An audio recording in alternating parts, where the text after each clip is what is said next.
생각해 봅시다. 구원하면 여러분들은 어떤 느낌이 있어요? 구원.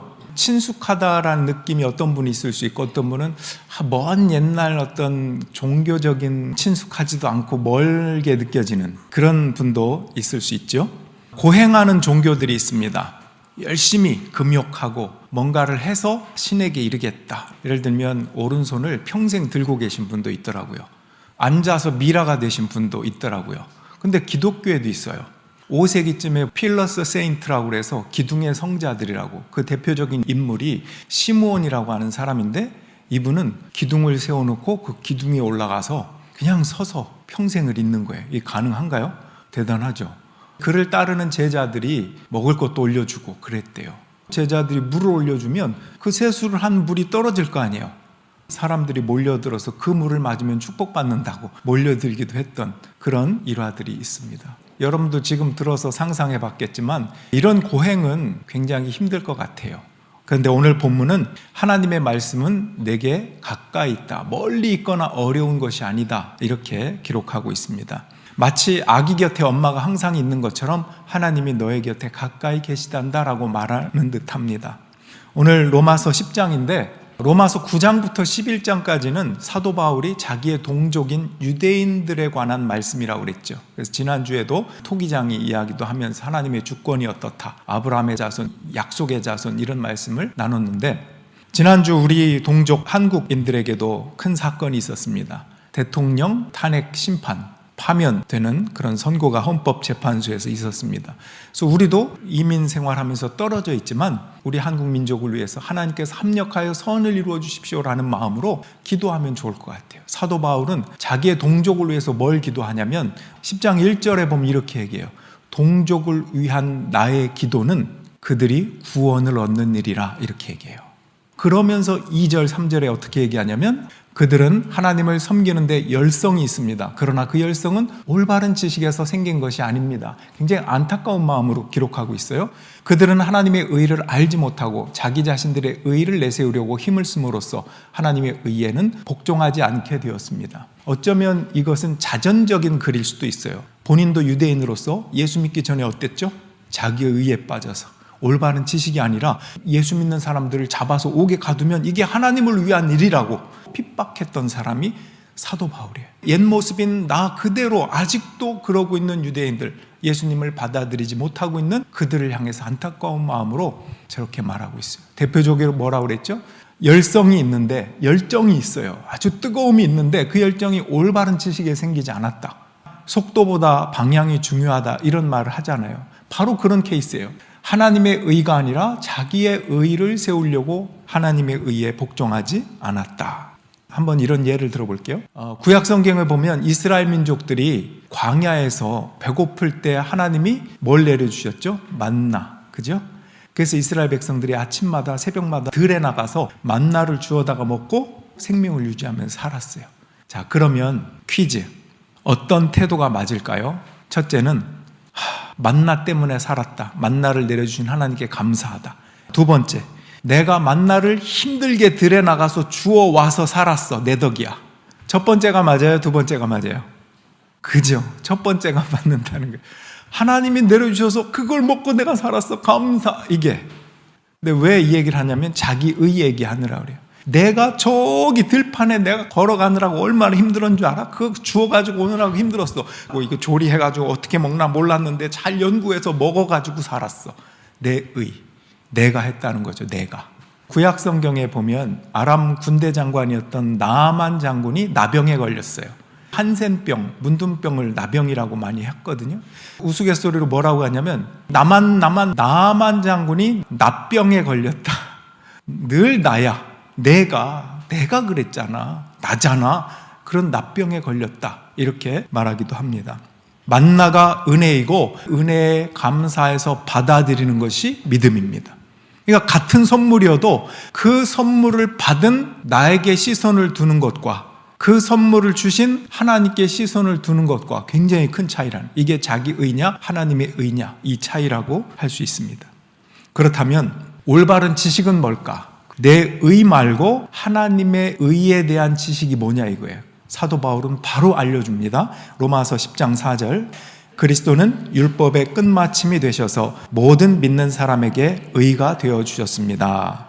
이게 자기 동족 들으라고 하는 얘기예요. 나도 유대인이지만 너희들 맨날 율법 하지. 그래서 심지어 예수님께서도 수고하고 무거운 짐진 자들아 다 내게로 와라. 내가 너희를 쉬게 하리라. 왜냐하면 유대인들은 그 당시에 율법에 이것도 이렇게 해야 돼 저렇게 해야 돼, 하나님이 주신 것 외에 이러해야 된다는 요소들을 왕창 해갖고 많은 사람들 얽매였어요. 나는 했는데 넌 왜 못해? 이러면서.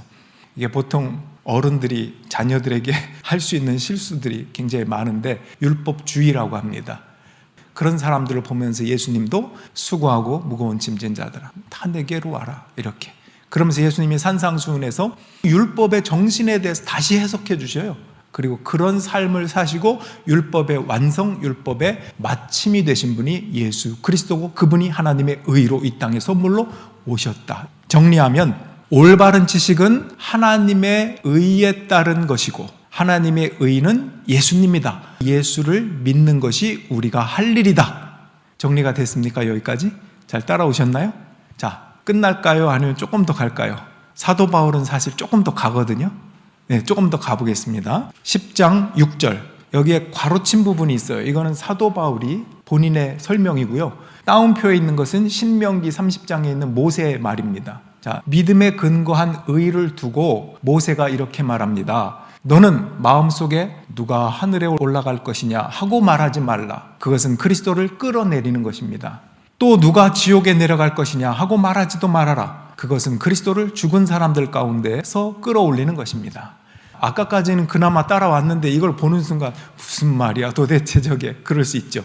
자, 이게 어떤 뜻이냐면, 얘들아 누가 하늘에 올라갈 것이냐 걱정할 거 없어. 그리스도를 만나겠다고 누군가가 하늘에 올라가서 그리스도를 끌어내릴 필요 없어. 우리의 힘으로 노력으로 할 수 있는 게 아니야. 하늘에서 그리스도가 내려오셨어. 하나님이 그렇게 하셨어. 이런 뜻이고요. 밑에 이것도 억지로 누가 죽은 사람들 가운데 그리스도를 끌어올릴 거 없어. 하나님이 부활시키셨어. 애쓸 필요 없어. 하나님이 다 하셨어. 그런 뜻이에요. 하늘에 누가 올라가서 그리스도를 끌어내려올 거냐, 우리한테 이 땅에 좀 와주십시오. 이거는 우리 인간이 할 수 있는 게 아니에요. 그 율법이든 도덕이든 무엇으로도 인간 할 수 없어요. 고행을 해서든지 할 수 없어요. 이룰 수가 없다고요. 근데 하나님이 하셨다고요. 하나님이 해주셨기 때문에 이게 쉬운 거라는 거예요. 그 선물 그리스도를 받아들이기만 하면 돼. 그게 믿음이라는 거예요. 그 얘기를 그 밑에서 또 해줍니다. 10장 8절. 그러면 그것은 무엇을 뜻합니까? 하나님의 말씀은 내게 가까이 있다, 내 입에 있고 내 마음에 있다 하는 말씀이 있습니다. 이것은 우리가 전파하는 믿음의 말씀입니다. 믿음으로 이거를 쉽게 받아들일 수 있는 거다. 율법을 지키면 구원 받아요. 근데 인간 중에는 지킬 수 있는 실력 있는 사람이 없더라. 그래서 율법의 완성으로 이 땅에 예수님이 오셔서 그분이 율법의 요구를 대신 충족하시고 우리는 그분을 바라보고 믿음으로써 구원 얻는 방식, 이게 하나님의 의라는 거예요. 인간의 의가 아니라. 아까 8절 읽었고 9절 10절 또 읽어보겠습니다. 당신이 만일 예수는 주님이라고 입으로 고백하고 하나님께서 그를 죽은 사람들 가운데서 살리신 것을 마음으로 믿으면 구원을 얻을 것입니다. 사람은 마음으로 믿어서 의에 이르고 입으로 고백해서 구원에 이르게 됩니다. 아멘. 마음으로 믿어서 의에 이르고 입으로 고백해서 구원에 이른다. 그렇다면 뭘 고백하고 뭘 믿는가? 예수는 주님이다 라는 걸 고백하는 거예요. 또 뭘 믿는가? 하나님이 그를 죽은 사람 가운데 살리신 것, 즉 부활을 마음에 믿는 것입니다. 그러면 구원받는다. 우리가 또 오해할 수 있어요. 쉽다 하니까 그냥 입으로만 믿어? 이거는 모르는 거예요. 마지막 때 하나님 앞에 가서 네가 정말 믿음이라고 하는 그 너의 입의 고백이 마음으로부터 삶 전체로부터 나온 고백이었느냐, 이건 따지실 것 같아요. 우리도 크리스찬이라고 하지만 정말 크리스찬인가 할 때는 참 마음이 무거워지고 심각해지는 때가 있잖아요. 마태복음에 뭐라고 나오죠? 예수님이 마태복음 7장에서 주여 주여 하는 자마다 천국에 들어가지 못한다 그랬거든요. 말로만 그게 안 된다는 거예요. 하나님의 뜻대로 행하는 자라에 들어가리라 하신 말씀도 있었어요. 그런 걸 종합해 보면 여기서 쉽다고 그래서 뭐 이렇게 태엽 감은 거 I love you 그런 인형과 같은 그런 걸 말하는 건 아닌 것 같아요. 따져보면 주라고 하는 것은 헬라어로 퀴리오스, 내 인생의 주인이라는 뜻입니다. 주인. 예수님은 나의 주입니다 라고 하는 것은 더 이상 내 마음대로 내가 나의 주인 삼아 돈이든 자녀든 명예든 학벌이든 직업이든 어떤 자랑 삼는 그것이 내 마음의 주인이 아니라 주님만이 나의 주인으로 모시겠습니다 라고 하는 게 고백이에요. 이 고백은 마음에서 나와요. 입에서만 나올 수가 없어요, 절대로. 자, 그 다음에 뭘 믿는 건가? 부활을 믿는 건데 죄와 사망에서 우리를 건지셨다는 거, 살아나게 하심으로 사망 권세로부터 우리를 해방하셔서 영원한 생명을 얻게 하신 것, 이것이 하나님의 구원입니다. 예수님은 여러분에게 어떻게 다가오셨나요? 지금 말씀해 보니까 가깝다 그랬고 너희들이 입으로 고백하고 마음으로 믿으면 구원 얻는다 그랬는데, 여러분 구원받은 자로서 예수님을 어떻게 만나셨고 예수님은 여러분에게 어떻게 다가오셨고 찾아오셨습니까? 아프리카의 어떤 선교사님이 선교를 하는데 소년 하나가 찾아왔어요. 선물이라고 주는데 조개 껍데기 하나 선물을 준 거예요. 그 마음이 너무 귀하잖아요. 그 선교사님이 축복해 주면서 이 조개 껍질 너무 예쁘구나. 근데 보니까 4시간을 걸어왔다는 거예요. 선교사님한테 선물을 주려고. 그가 깨닫습니다. 그래, 조개 껍질만 선물이 아니라 선물의 길도 선물이구나. 그 아이가 걸어왔던 한 걸음 한 걸음이 정말 정성 있는 선물이구나. 예수님께서는 여러분이 어떤 순간에 만나주셨나요? 여러분이 좌절할 때, 눈물 흘릴 때, 우울할 때, 힘들고 지치고 상하고 상처받았을 때, 그때 예수님이 다가오셔서 우리를 위로하시고 새로운 길을 열어주시고 인도해 주신 분, 그렇게 찾아오셨고 심지어 그분조차도 아픔으로 십자가의 길로 오신 분이 예수 그리스도 아닙니까? 우리의 모든 상황을 다 아시고 공감하실 수 있는 분이 예수님이잖아요. 그 예수님은 저 멀리 우리가 모르는 어떤 별에 있는 멀리 계신 분이 아니고 내 상황 속에 가장 가까이 계셨던, 가장 가까이 어쩌면 더 아파하시고 함께 눈물 흘려주셨던 그분이 우리의 구원자 예수님이다라는 것입니다. 구원은 가까이 다가오신 이야기입니다. 마음과 입술로 예수를 믿고 그분을 사랑합니다. 그러니까 사랑하면 소통을 하죠. 전화하게 됩니다. 어떻게든 얼굴 보고 싶고 목소리 듣고 싶고 그렇습니다. 그게 찬양이고 기도예요. 내가 믿는 그분, 내 인생을 건 주인이신 그분을 사랑하면 찬양하고 싶고 기도하고 싶고 하나님의 말씀이 그리워서 이 말씀이 참 너무 귀하다. 이것이 우리의 모습이고요. 사실은 우리가 하나님을 사랑하는 것보다 하나님이 우리를 더 사랑하신다는 것도 우리는 알아야 됩니다. 우리의 작은 신음까지도 기도로 받아주시는 거예요. 성령께서 우리 안에 대신 간구하시면서 우리의 필요를 채워주시기도 합니다. 여러분, 가까운 이야기, 그 도은미 가정사역자라는 분이 이런 얘기를 했어요. 사연과 이야기는 다르다. 사연은 한 맺히듯이 맺혀 있는 것이 사연이다. 이야기는 풀려 있는 것이다. 사연을 갖고 살지 말고 풀린 이야기로서 살아가는 여러분이 되길 축원합니다. 비록 사연이 있더라도 주님 안에서 이야기가 될 줄로 믿습니다. 우리도 예수님의 사연이라고 안 하고 우리에게 다가오신 예수님의 이야기라고 말하죠. 그 긴 여정 동안 우리가 그분을 억지로 끌어내리거나 끌어올리거나 하지 않고 하나님께서 다 이루어지신 그 구원의 길, 여정 가운데 우리가 있습니다. 우리 마지막으로 읽을 것은 요한복음 6장인데요. 하나님의 일이 뭐냐? 제자들이 묻습니다.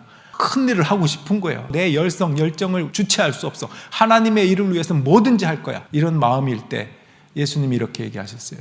그들이 예수께 물었다. 우리가 무엇을 하여야 하나님의 일을 하는 것이 됩니까? 예수께서 그들에게 대답하셨다. 하나님께서 보내신 일을 믿는 것이 곧 하나님의 일이다. 하나님이 보내신 이가 누굽니까? 예수님이에요. 예수님을 믿는 일. 그것은 어쩌면 쉽고 또 말하기에 따라서 어쩌면 굉장히 힘든 일일 수도 있어요. 내 마음과 인생 전체를 다해서 그분을 고백하는지 사랑하는지. 예수를 믿었으면 이제 시작이에요. 저 하나님 나라를 향해서 우리의 성품이나 하나님에 대한 마음이나 가정이나 사회나 현장이나 모든 곳에 하나님의 나라가 이루어지도록 역할을 하는 하나님의 제자로 부름받았기 때문에 거기서부터 시작하는 것입니다.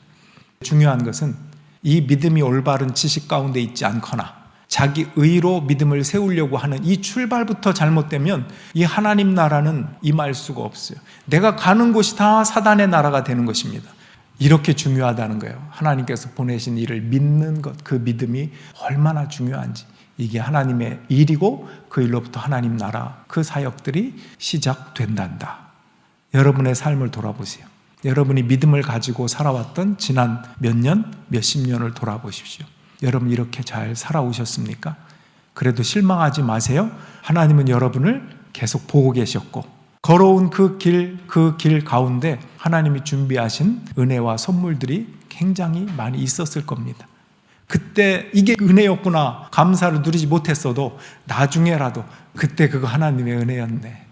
그렇게 고백해 가십시오.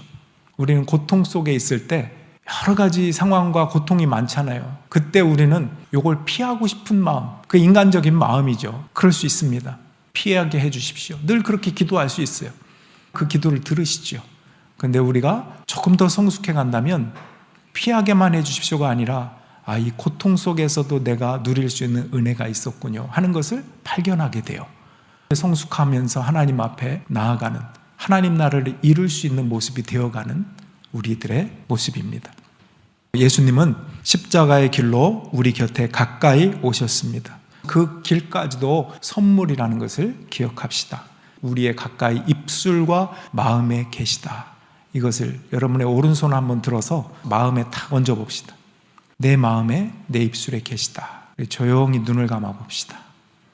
하나님, 실로 내 마음과 내 입술에 계시고 나보다 더 가까이 계시며 나보다 나의 미래를 더 잘 아시고 나의 현실을 더 잘 아시고 나의 눈물과 아픔을 잘 아시는 주님, 내가 받았던 상처와 그 병들을 아시는 주님, 이 상처와 병들이 문제가 되지 않는다면 하나님 안에서 이미 치유되었음을 믿습니다. 내가 생각했던 인간적인 생각들로 인하여 하나님의 말씀과 하나님의 뜻을 제한했던 것을 떠올립니다. 주님, 우리 마음속에 주님의 나라 천국을 이루게 하여 주옵소서. 그분을 믿는 믿음으로 하나님의 일을 감당하는 우리들이 되게 하여 주시옵소서. 예수님의 이름으로 기도합니다. 아멘.